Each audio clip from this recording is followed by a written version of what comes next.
Today I choose to follow you. Good morning. It's Monday, the 24th of January. Trust that you had a wonderful weekend and a great time in the Lord's service on the Lord's Day yesterday, and that you were ministered to and you ministered to others. Turn to Romans chapter 8. We're going to look at a couple of verses today, but an awesome thought that I want to share with you. This is Coffee with God, so I trust you've got a decent cup of coffee with you this morning. I'm looking forward to this one.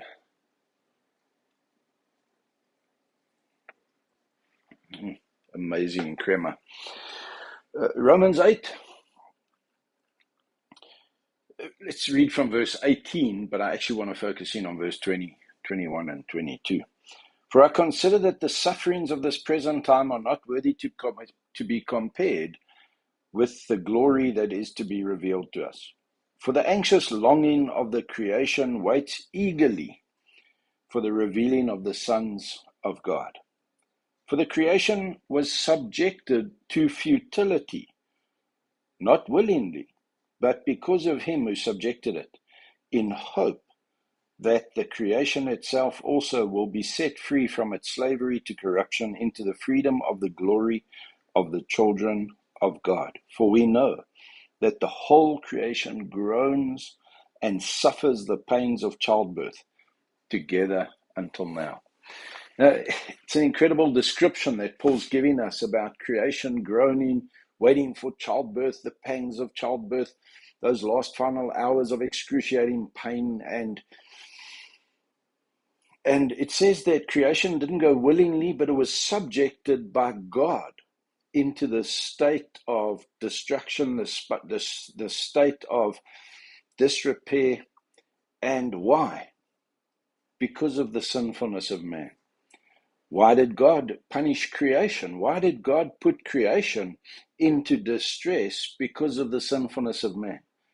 Well, to show man that the wages of sin are not worth the price. You see, if God just left things as they were, Edenic and as if it was paradise, where there weren't weeds and there weren't thorns and there weren't storms and there weren't floods and there weren't droughts and there weren't all the things that wreak havoc on creation, man would have just thought, well, the devil was right. Nothing really changed. God lied to us. But you see, the wages of sin is death, not only for the one who commits the sin, but the sinfulness affects everything around, because creation was made for the Creator. And God is needed to sustain life. He gives life and He sustains life. And you and I, we need God every moment of every day in our lives.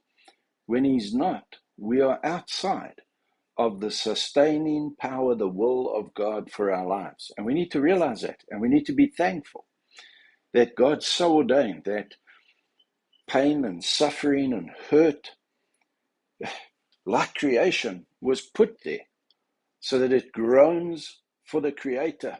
It groans for the glory of men again, the sons of men. Why? So that when we restored to right relationship with God, because remember, God blessed Adam and Eve, and He said, you be fruitful, you multiply, you rule over.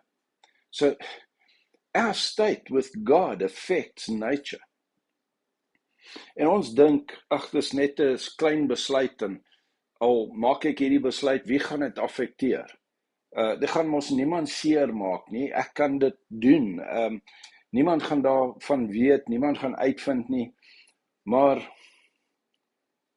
'n skepping sonder 'n skepper kan nie wees nie. Creation needs a creator.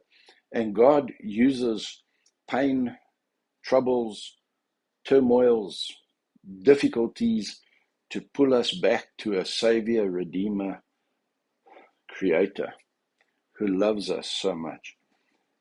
And so when we read about the tragedies that are striking the earth and tsunamis and droughts and floods and a weather system that seems out of whack. Remember Romans 8, 20, 21, 22.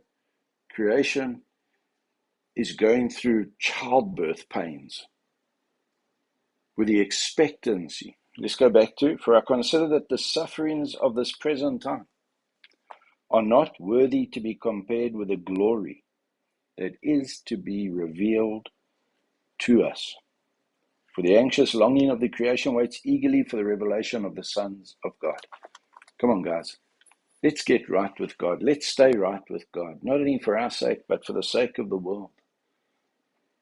God uses calamities and traumas to draw people back to Him. Is that love? I think it is.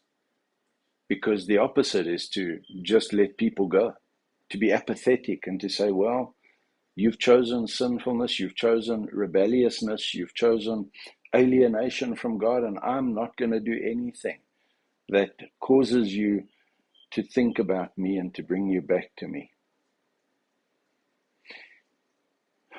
Think about it. Interesting thought. Run with it. Maybe you need a bit of a stronger coffee, but as you go into today, go in being thankful that God is still reaching a lost world. And He put the whole of creation into disarray, that sinful men may be pulled and called and drawn back to Him. Pray for the unsaved, pray for the lost, pray for the least, pray for the lonely, and do your part today to show the love of God. Have a wonderful, wonderful Monday. May the Lord bless you.